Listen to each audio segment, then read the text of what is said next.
So everybody knows about and gushes over Capcom's Disney games. And don't get me wrong, those games deserve all the attention they get. And more. But there was also another Japanese company that was making excellent video games based on American cartoons. And they barely get any recognition at all these days. That Japanese company was Taito, and those American cartoons were Hanna-Barbera cartoons, or more specifically, the Flintstones and the Jetsons. So why don't we have a look back and give these overlooked classics some of the attention that they deserve?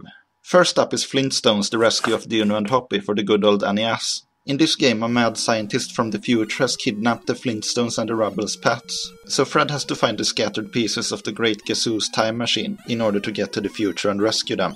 This was actually the first licensed game I ever played, and I remember being really impressed by how much it looked like the original cartoons. And that actually still holds true today. I mean, okay, it's an 8-bit system, so of course it doesn't look exactly like the cartoons. But with the limitations of the hardware in mind, you have to admire how close they got. Still not convinced? Alright, then take a look at this screenshot from Flintstones Bedrock Bowling, which came out on the PlayStation almost 9 years later. Ugh. The gameplay itself is pretty much what you'd expect it to be. It's a platformer where you run around and bash cavemen and dinosaur enemies with Fred's club, and some sub-weapons like stone hammers and slingshots. However, it did have one real standout feature, and that was the ability to hang on to and climb up ledges. It might not sound like much today, but it was pretty innovative at the time, and they did try to make the most of the feature, which led to some pretty interesting platforming challenges. There's also a fun, if overly simplistic, one-on-one basketball minigame, and winning a match of this minigame will unlock special abilities, such as the ability to fly for a very short period of time, or perform a super jump. Like pretty much every Taito game from the time, the rescue of Dino and Hoppy is also accompanied by an excellent soundtrack. And not only is the music very well composed, but it always matches the tone of the level perfectly too. When I was a kid, I actually thought that the intro music was so scary that I started tapping the start button as soon as I turned on the system, just so the intro would get skipped and I wouldn't have to hear that music. The Rescue of Dino and Hoppy is a true NES classic, and a great start for the collaboration between Taito and Hanna-Barbera. But there's still a lot more games to go, so let's jump on to the next game and the next franchise, with the Jetsons Cogswell's Caper.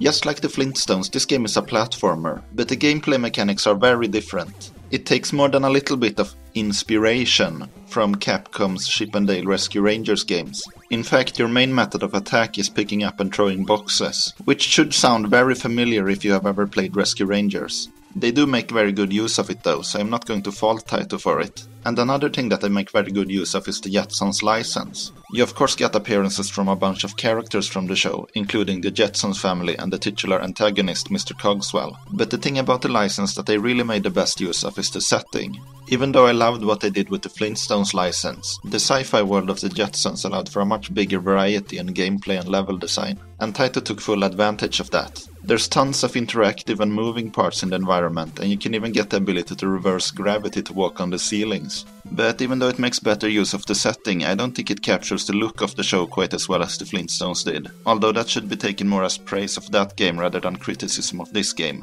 This game still looks really great, so it's more of a minor nitpick. And while we're on the subject of nitpicks, I have to say I think they cranked up the difficulty a bit too much at certain parts of this game. Many of the stages in the later part of the game has a whole bunch of instant death traps, and many of these are of the variety that you can't see coming the first time playing, so you have to keep dying and use trial and error to get past them. You do get unlimited continues, but some of the stages can get fairly long, so it can feel frustrating if you get the game over enough to start from the beginning and you feel that you didn't deserve it. Other than that though, this is another really solid game. It plays great, it's surprisingly long, and again typical for Taito at the time, it has fantastic music. One thing to keep in mind though is that unlike Flintstones The Rescue of Dino and Hoppy, which is a pretty common game, this one is a bit more on the rare side. It's not one of the most expensive games on the NES, but if you're going to buy it on eBay, you're likely to pay at least $100 for it, which might be a bit of a hard sell unless you're a collector. And speaking of rare and expensive, I think it's time to move on to the next game now. Ooh boy, the Flintstones Surprise at Dinosaur Peak might not be the most famous of the Taito Hanna-Barbera games, but it's definitely the most infamous. Being released in late 93 in America and 94 in Europe, this was a very late addition to the NES library, and like many other late games on the system, it had a very limited production run. Translated to eBay language, that means a price tag of about $300 for the European version, and somewhere between $600 and $700 for the more sought-after American version. For comparison, that means you could get about 100 copies of The Rescue of Dino and Hoppy for the price of one copy of this game. Sad fun fact, I actually had this game when I was a kid, but I lent it to a friend in exchange for a copy of Quake on the PC. But then he moved away and we forgot to trade the games back again. So even though Quake is a great game, I definitely got the short end of the stick in that trade. But at least I got a new one before the collector boom, so I didn't have to sell any kidneys to get this copy. The plot this time around is that Pebbles and Bam Bam have been trapped by an erupting volcano, so Fred and Barney has to find a way around to rescue them. Having to save two babies from being incinerated by a volcano sounds like a pretty dark plot for a Hanna-Barbera game, but don't worry, once you reach the end it's just as cheesy as you'd expect from the Flintstones. But now to the meat of the matter. Is the game actually good? Well, yes it is. Very good in fact. But maybe not $700 good. At its core, the gameplay is pretty much the same as it was in The Rescue of Dino and Hoppy, but there are some improvements that I think push it slightly above its predecessor. Firstly and most importantly, you now have the ability to play as Barney, and this actually changes up the gameplay quite a bit. Fred still attacks with his club, but Barney has a slingshot instead. This weapon is much weaker, but in exchange it has a much longer range. Also, Barney doesn't have Fred's ability to hang from ledges, but instead he has the ability to climb across horizontal poles. And the level design makes really good use of both of these two abilities. Sometimes you'll even need to switch character during the middle of a jump. And speaking of the level design, that's one thing that has definitely improved since the first game.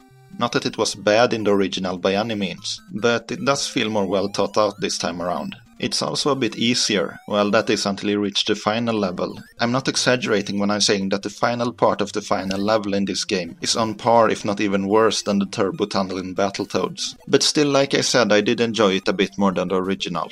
Another improvement, at least in my opinion, is the use of the sub-weapons. In The Rescue of Dino and Hoppy, the sub-weapons used coins, kind of similar to the hearts in Castlevania. But in this game they use blocks that charge up over time instead. That means you can use them an unlimited amount of times, but if you rely too heavily on them you'll have to wait for them to charge up again. This prevents the player from abusing the sub-weapons against bosses, but it also makes it so you can use them against normal enemies without feeling like you're wasting them. Fans of the basketball minigame from the original will be happy to know that it makes a return here as well, and this time there's even a hockey version. It's still very simplistic and easy, but it's also still fun and it does provide some good variety to the gameplay. On a more disappointing note, the special abilities that you got for winning these minigames in The Rescue of Dino and Hoppy have been removed in this game. It still says that you get something for winning, but I've played the game multiple times and I never figured out what it actually is. What I do know though is that it's not something cool and useful like those special abilities.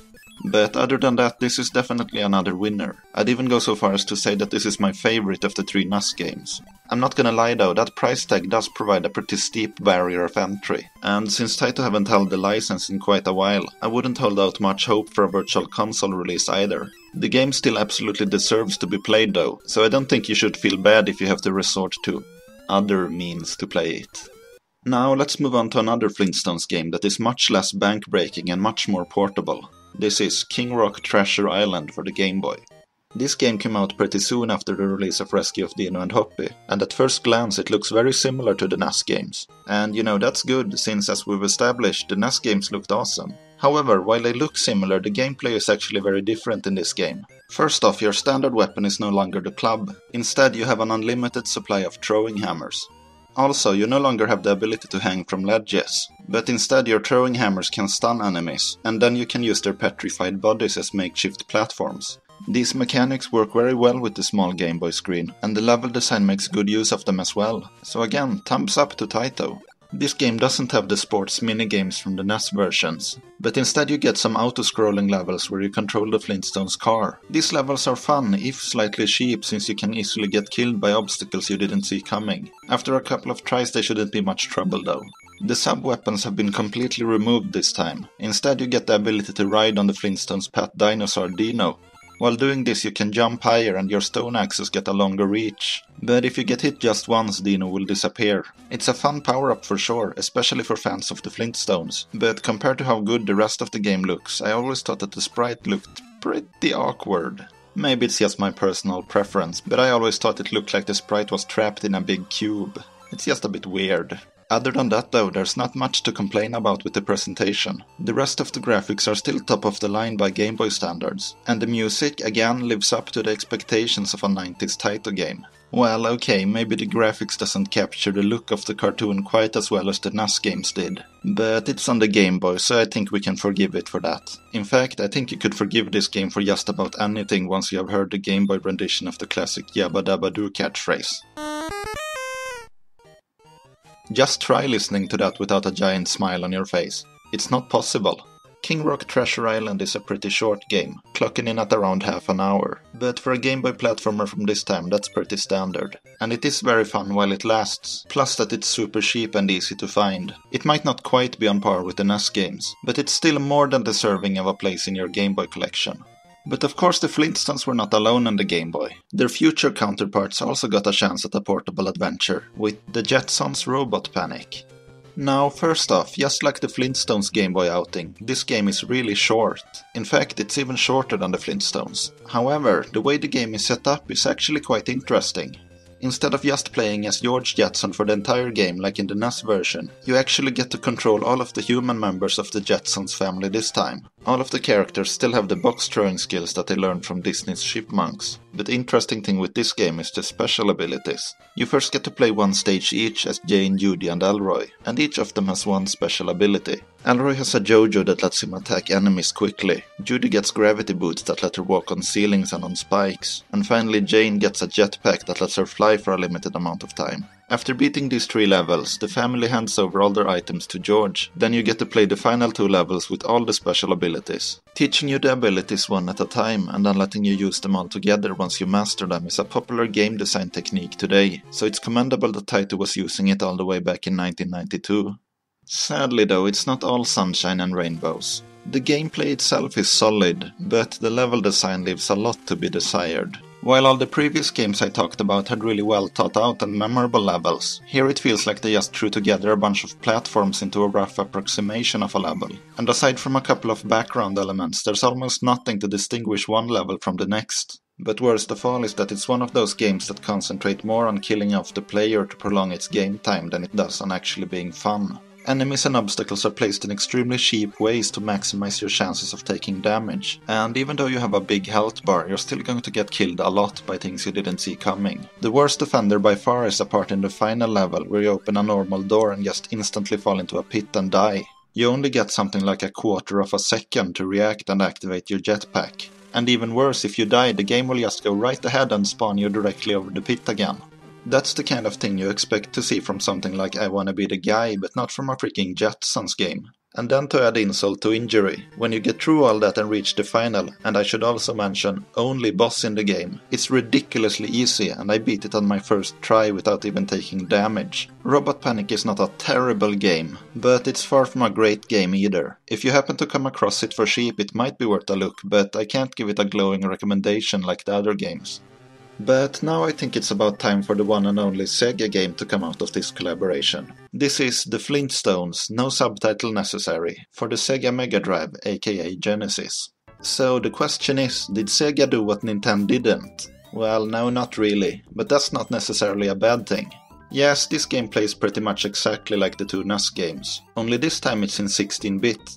Your basic moveset is still the same, including the ability to climb ledges and using Fred's club to attack the enemies. But the sub-weapons and the ability to play as Barney is actually not in this game. Though this game was released more than half a year before Surprise at Dinosaur Peak, so maybe the lack of Barney isn't really a fair complaint. You do get one ability that was not in the NES games, and that's the ability to ride a frigging pterodactyl. Now that's really awesome, but you can only do it for a limited amount of time. While doing this you can jump much further and you can also flap the pterodactyl's wings to fall slower. And you also get the ability to spit rocks to attack enemies from a distance. And for some reason, riding on the pterodactyl also turns Fred Asian. Can't really say I understand why, but hey, at least it's not as offensive as when he tried to look Asian in the actual Flintstones show.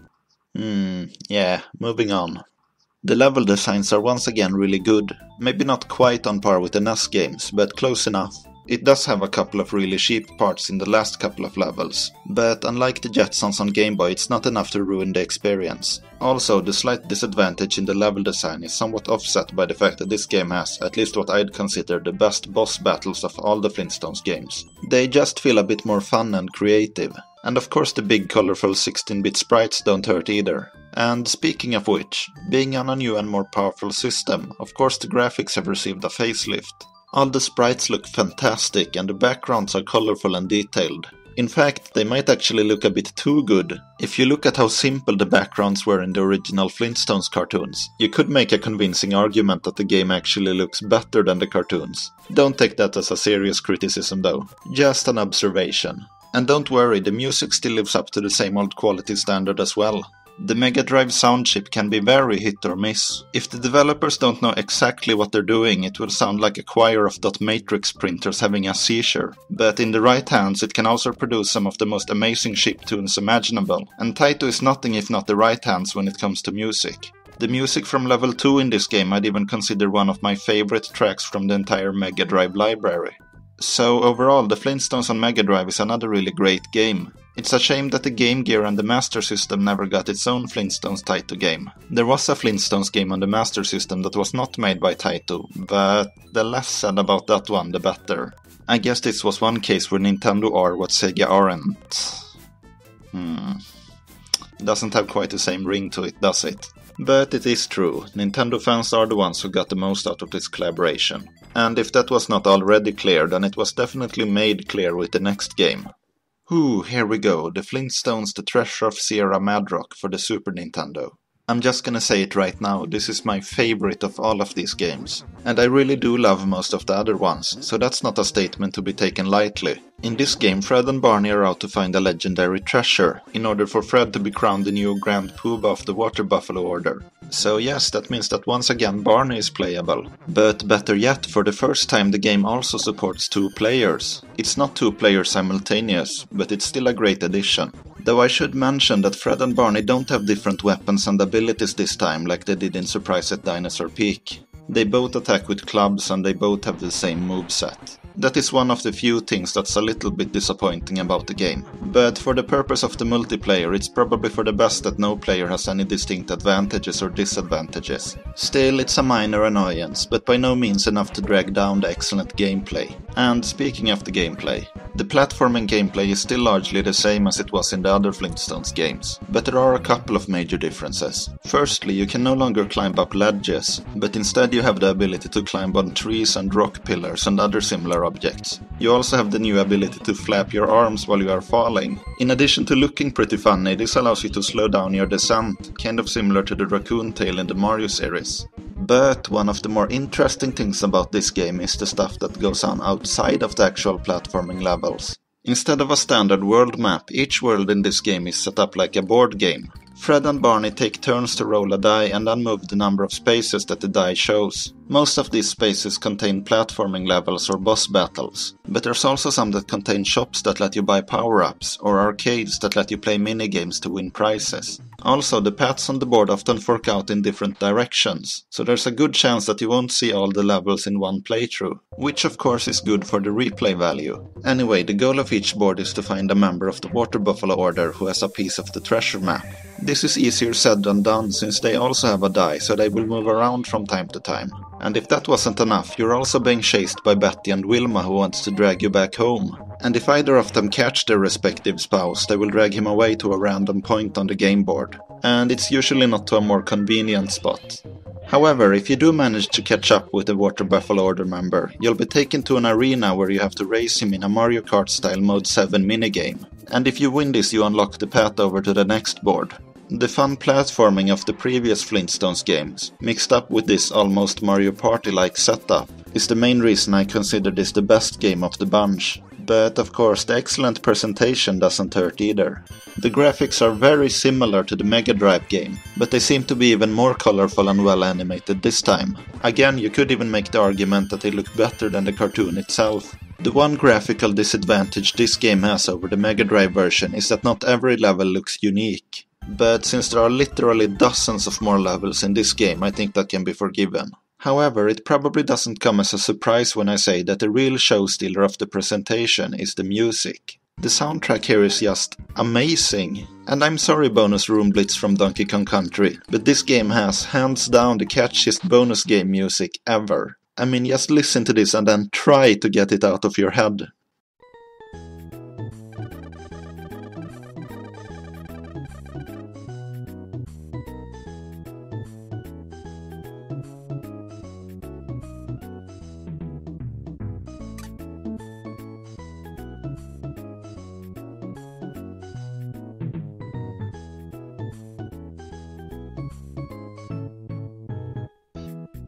Exactly, that's not leaving your brain anytime soon.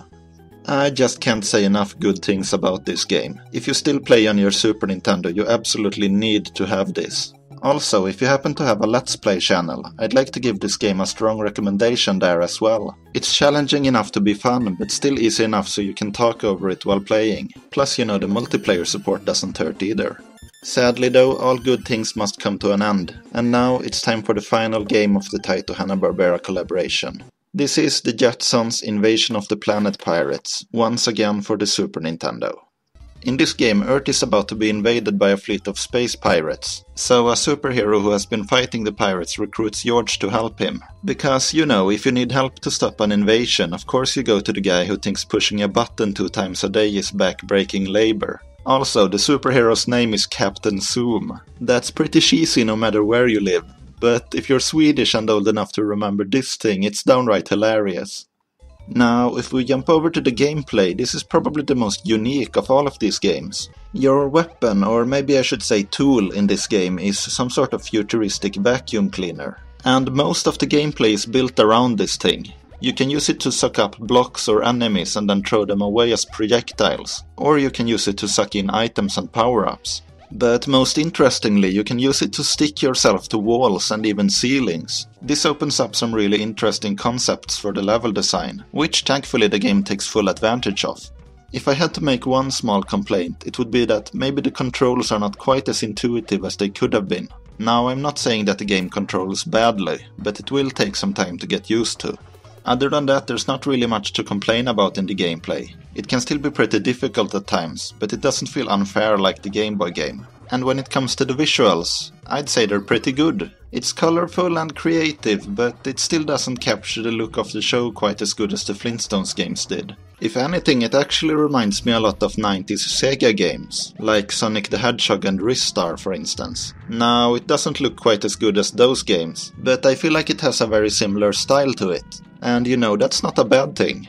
Of course, like always, the music is great too, but I wouldn't put it among the best of these games, especially after hearing the amazing job they could do with the SNES sound chip with the Flintstones. But you know, I'm not complaining, it's still good, and so is the game itself. So, since this episode has gone on for a while now, let's end on that positive note. As far as I know, that's all the Taito Hanna-Barbera games that were ever released. And wouldn't you know it, all of them, maybe except for Robot Panic on the Game Boy, are actually really good. So keep on praising Capcom for their Disney games, but don't forget to send some love to Taito every once in a while too. Thank you for watching, and until next time, have a gay old time.